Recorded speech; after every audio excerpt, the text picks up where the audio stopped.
जुमाना, निकाह तो नहीं हुआ ना? अल्लाह का शुक्र है अब्बा। हाँ, मैंने कुछ सुना तो है, मगर ये सच है भी कि नहीं? सुना है पुलिस आशिर को ढूंढ रही है। जुमाना, उसने तुम्हारे साथ कुछ किया तो नहीं? लड़की को तंग मत करो सफिया, पहले ही बहुत घबराई हुई है, ऊपर से तुम सवालात कर रही हो। नहीं मलाह साहिबा, मैं बिल्कुल ठीक हूँ, फिक्र ना करें आप मेरी। हाँ बिल्कुल ठीक हो तुम। तुम्हें क्या हुआ है? कुछ भी तो नहीं हुआ है। अगर तुम सच्ची रहो, हक पर रहो तो ठीक रहोगी। और याद है मैंने क्या कहा था? तुम्हारे पीछे मैं खड़ी हूँ, यानी मलाहत खड़ी है। इस घर में तुम्हें कोई एक लफ्ज भी नहीं कह सकता। दादी ठीक कह रही हैं जुमाना, आराम से रहो, अपना ही घर समझो।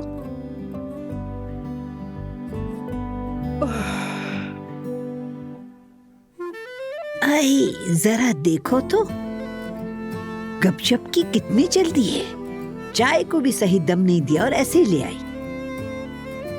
कच्ची है ये, कच्ची। उठाओ उसे और ले जाकर दम देकर लेके आना। गपशप कहीं भागी नहीं जा रही है। लाई, मैं दोबारा बना के ले आती हूँ। बहुत शुक्रिया अब्बा। रखो रखो।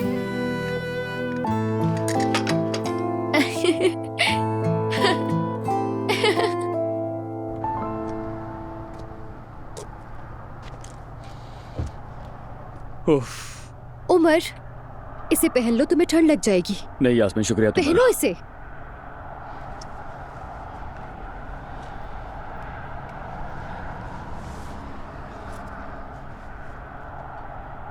क्या तुम अपने उस दोस्त को दोबारा फोन करोगे? मैसेज आया था उसका, कह रहा है कोई एक्टिविटी होगी तो कॉल करेगा मुझे। कॉल आ रही है। अम्मी है। हेलो जी अम्मी, कोई खबर मिली? मैं अभी खालदा के घर से निकली हूँ बेटा। गुलछा भी खालदा के घर में थी। उन दोनों को कुछ मालूम नहीं, मगर मैंने खालदा को खबरदार कर दिया है कि अगर कुछ हुआ तो बताना, वरना बहुत बुरा होगा। ठीक है अम्मी, शुक्रिया। तुम्हें कुछ पता चला बेटा? नहीं, मेरे हाथ पांव बंधे हुए हैं। जिस औरत से मैं मोहब्बत करता हूँ उसे वो उठा कर ले गया जिससे मैं नफरत करता हूँ, और मैं उसके लिए कुछ नहीं कर पा रहा सिवाय इंतजार करने के। अल्लाह गायब करे उसे, लानत हो उस पर। उमर बस करो। रुक जा, रुक जा।